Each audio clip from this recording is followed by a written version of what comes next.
Hi, I'm Emmanuel Siligi ug karon ato mong itudlo kung unsaon nato pag-send ang data nga inyong na-scan. So kung nakabantay mo na yung mga phone karon nga dili mo scan tungod na sa atong server nga nay problema. So mo-login ta sa atong establishment or business and then i-scroll na to paubos na dito'y logout na label. Click na to 1, 2, 3, 4, 5, 6 and then magawas ng info page. Ato na pa i-click ang automated contact tracing 1, 2, 3, 4, 5, 6. Magawas ang scanned QR list or scanned QR list. Click na to na. Ngayon magawas lang ang mga data. I-click na to ang email this. And then i-click na to ang Gmail. After that, magawas ang Gmail na application. I-click na to ang send o kana ang murag play or send nga button. Click na to na. And then masend na siya sa among email og tan-awon og maghuwat mo reply sa inyong Gmail og na okay na na. So mora to, daghang salamat og ma-send na inyong data. Natay problema karon sa Google Play. Ang atong Google Play nga app na suspended kay tungod ang Google Play dili sila modawat og COVID-19 related nga application.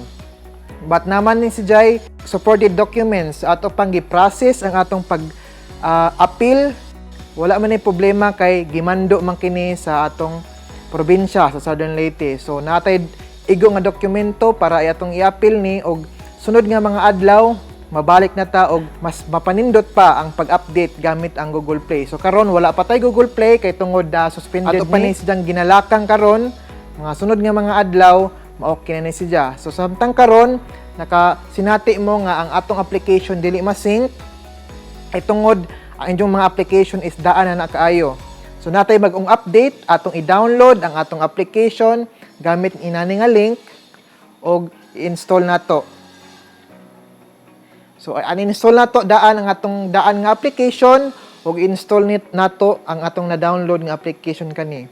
So make sure nga mao ni ang version nga na-install sa atong application.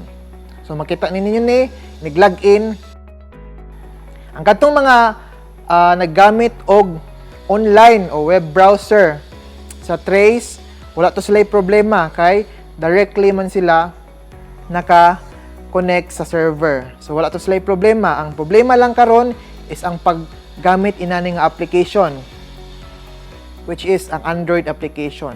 Again, uninstall nato og i-download nato ang bag-o nga version kani nga website o kani nga link o gamit dapat kani ang mogawas sa atong application. Mao ni ang version sa atong application. Ug daghang salamat og dinhira lang ko to stay up to date sa atong application kay napatay mga daghang updates, daghang mga fix kung na mga problema. So daghang salamat.